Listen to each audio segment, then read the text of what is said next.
Welcome to our weekly Q&A show where we answer submitted questions live on YouTube on Tuesdays at 2 p.m. Well, welcome to the show, everybody. This is a show we try to do every Tuesday. It's actually Monday today because I'm going to be busy tomorrow. So we're doing the Tuesday Q&A show today on a Monday, which we'll do on occasion, where we answer questions that have been submitted. Now, the best way to submit a question, if you have one, is to go to whitewaterguidebook.com and click here under Gear Garage, hit ask a question or ask a comment. This is the best way to submit questions. I get questions via all kinds of ways. I'll just put it that way. Like methods I didn't know were possible to contact me with. And it's hard for me to answer them that way. And so the best way for me that helps me categorize these and get them on the show is through this form. Now you can ask questions other ways. Your question just may not get answered. So that's that. I want to take a quick second too and talk about a sponsor of the show, RAFTING.com. These shows take a lot of work and they cost money. Okay, we're back. Sorry, everyone. I lost internet there for a second. I want to thank our sponsor, GoRafting.com. They make really cool maps and guides. I highly recommend them. I wish I could show the app itself on the show. I used it in the Grand Canyon, but here's some pictures of what it looks like. It tells you where you're at, how many miles to the next camp. It has photos. You can download all the photos and everything before you go on your phone. It has comments. It's really nice, and I highly recommend it. I know NRS just came out with a new map application, and I checked it out. This is just better. Now, there aren't as many pieces of information on the Go Rafting maps. Let me rephrase that. The individual Go Rafting maps are better. The Grand Canyon is amazing. The Middle Fork Salmon is amazing.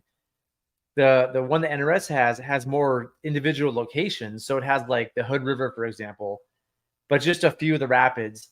And it doesn't tell you where you're at on the river. So the cool thing about the Go Rafting app is you have it open and it says you're here. It's 2 miles to this camp, 3 miles to that camp.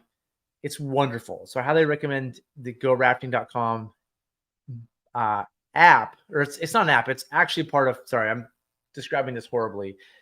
The app is Far Out, and Go Rafting has the rafting maps. And so you get the app called Far Out, and then you buy the maps from Go Rafting for all these rivers. And they have all kinds of rivers to choose from. You can go here. Let's look at the West Coast. I guess it's West. If it has a little download button next to it, there's a full map. The Tatsushini, White Salmon, Wenatchee, Klickitat, Wind. They're still working on some like the Illinois, the Tuolumne, the South and Middle Fork of the American. Same thing. They have the upper Klamath, but not the lower Klamath. But I know they're working on these maps right now. And so the more people that buy the app from them or buy the maps and download the app, I feel like the more that they'll do. And they're really great. And it's great guys who do this. So I highly recommend checking them out. And thank you, GoRafting.com, for being a sponsor of the show. And with that, let's get to our questions. And the first one is about the Rogue River in September. Here's the question. I'm thinking about doing a private river trip in September on the Rogue River and would like to know your thoughts on it. I've never been on the Rogue, but I have lots of experience with low water and middle fork trips. Would like to know if the river levels make it conductive to take September trips. What water levels are considered too low to run the Rogue, and what levels would be ideal in September? Any other information you want to share would be appreciated as well. Thanks. Yeah, September is an awesome time to do the Rogue. I highly recommend September. I don't think the Rogue really ever gets too low. I've never heard of it being too low. You can run it down to like 900 CFS. It's just different.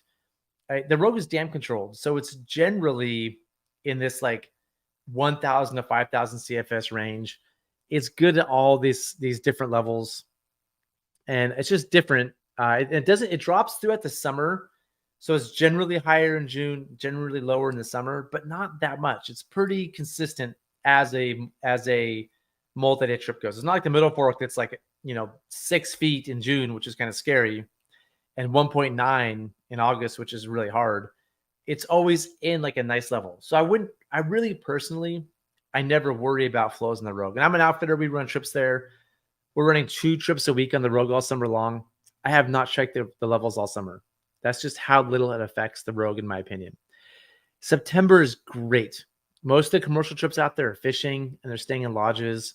There's fewer private trips out there. Camping is really easy to get. It's just that the weather's nice. It's just a wonderful time to be out there. So for me, September is my personal favorite time to do the Rogue, partially because the temperatures are cooler, partially because the river's less crowded and the flows are great. So I would definitely go September. Personally, like October is great too. It's a little cooler. It can be chilly in October, but October is nice too. And I've done trips in February. February can be great. So the Rogue is a trip you can do year round. It might be cold in the winter, but if you want to have a really cool experience and not see anybody, I'd highly recommend that. Okay, let's go to Sean's comment. I'm gonna spot this from we're talking about the Go Rafting maps and the Far Out app. I'm gonna spot this from my recent Idaho trip, but they don't have the forks that pay it. I'd like to look at it of it. Buy when I do. Yeah.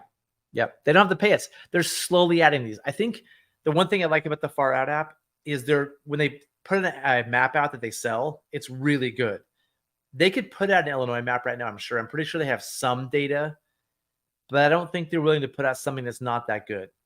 And the other app I saw that NRS put out recently, or they're associated with, I looked at it, I'm like, they got some things decent, but it's not really good. They only put out good maps. And I think over time, they'll put out more and more really good maps. So yeah, thanks, Sean. Okay, next question. Rowing compartment floor. What are your thoughts on a hard floor in a raft rowing compartment attached to the frame?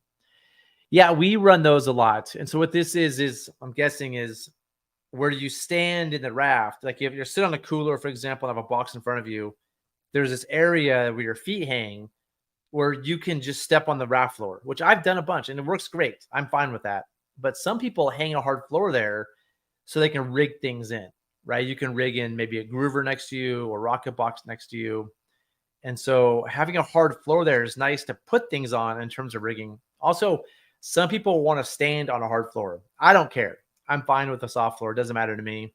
So if I don't need the hard floor for rigging, I probably won't use it. But some people aren't as tall as I am. And so if they stand on the floor, they sink. Some people want to stand and row and they want a hard floor down there for a variety of reasons. So it's something that I think some people do. I don't think we have to do it. And I think it's a nice thing mainly for rigging. Is there a good way to attach a floor on an SRM? Is there a good way to attach a floor on an NRS frame in a raft? I can't think of one. It's messy. Those NRS frames don't really lend themselves to drop in a hard floor. So I wish I had a photo. It's hard to explain. Our hard floors, some of them, they hang from straps, cam straps, from the frame down to the hard floor. And we have 6 straps per floor, one on each corner and then one center to keep the floor from sagging. So if you did 6 straps from the frame, it might work. Some of our frames hang and there's chains that clip onto an eye bolt that hangs from the frame. Like we have an eye bolt that goes through the frame and then you just clip a chain onto it. It hangs perfectly. We have some like that. But if I was to try this on an NRS frame, I would have 6. I'd put holes in the corners of this piece of wood or whatever the hard thing is, probably wood, holes halfway, put cam straps, wrap the strap around once, go up to the frame, wrap it around the frame once, and then cinch it down. I would try that. You'd want the floor to be to match all the distances correctly. It's going to swing around all over the place. So getting the floor size correct, I think, is important. I think I don't know if there's a good way to attach a floor to an NRS frame, but that's my best guess. I see some people hanging it with cam straps, but it seems very unstable. Yeah, I think I can't picture how to do it with an NRS frame perfectly. But I think the key to making it stable is you want that hard decking, whatever it is, probably wood, to be the exact size of the space. That way it's not moving all over the place. You want it kind of locked in place. And I would hang it I would do, like I said, do 6 cam straps. Okay. My wife just led a private women's trip on the Deschutes, and her group had a bad run-in with an outfitter. I'm sorry to hear that. He took over their camp, intimidated them, and even had their guests accost them verbally. Wow, that's brutal. I've never heard of that happening. I've never done an overnight trip on the Deschutes either, so I don't I don't know what the culture is like there. I have no understanding. I can't imagine this happening on the Middle Fork of the Salmon, the Rogue, the Main Salmon. I don't know any outfitter on those rivers where I work that would do anything like this. Aside from contacting the Prineville BLM office, what else can we do, or who else can I contact? I'm so pissed off about this. I wish I'd have been there. He is the owner of the company. Oh, geez, the owner of the company. And I'm going to take action. I want to be smart about it. Well, I mean, if you have a problem with an outfitter, let's just say in general, not this incident, and outfitters are not perfect. I have guides that I train and have expectations for how they act on the river that sometimes don't do those things. And but we do our best, like we're all humans. The guides are humans. I'm human, and there's always two sides of the story too. So like, I don't just like, if you called me and said your guides are being jerks, I'm going to call my guides first and be like, hey, so what happened there? Because sometimes I hear one side and the other side is saying something else. So I have to assume that there's two sides of the story. But going back to this, I would always recommend calling the outfitter first, because they can usually remedy it. Like, it's good for the outfitter to know this. Like, oh man, I didn't know that my guides or a particular guide was doing this.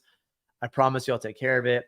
If it was me, I'd have that guide call and apologize to you if that happened.